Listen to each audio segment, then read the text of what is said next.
जिया जिया देखा दा नयापन सामान ए रानी हमके खोल के आपन दुकान। देखा दा नयापन सामान ए रानी हमके खोल के आपन दुकान।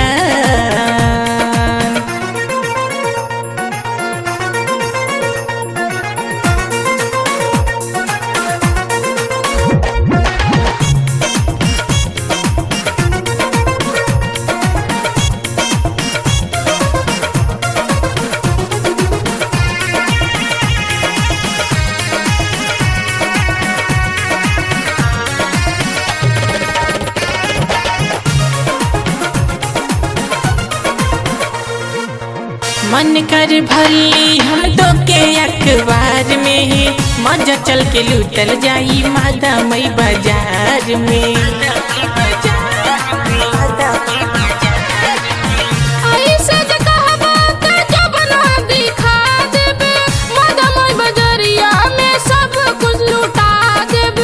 ऐसे न कह के हमर दर्द बढ़ावा न तो चल जाई फरार। राहतनी बड़ा परेशान देखा दा रानी खोल के अपन दुकान।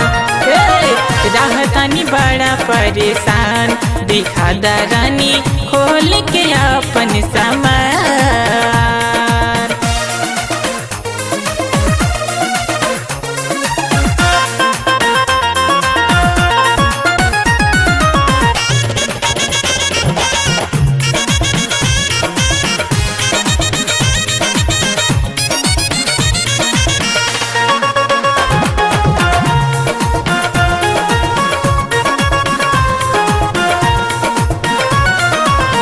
ओढ़नी हटा के ना तू जो बना दिखावा चढ़ल जवनिया नया से लुटावा।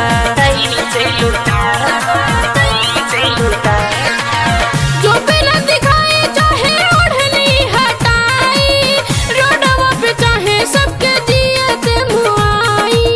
बड़ी परेशानी ऐसे रहिया जो चलबू मान करनवा के बाद।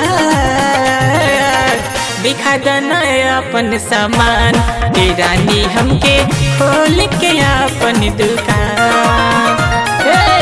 दिखा दना अपन सामान ए रानी हमके खोल के अपन दुकान।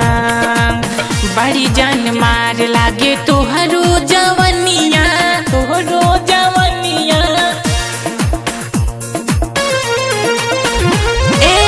बड़ी जान मार लागे तुहरो जवनिया खोजो तनी ऐसन सामान। दिखा दा नयापन सामान ए रानी हमके खोल के अपन दुकान।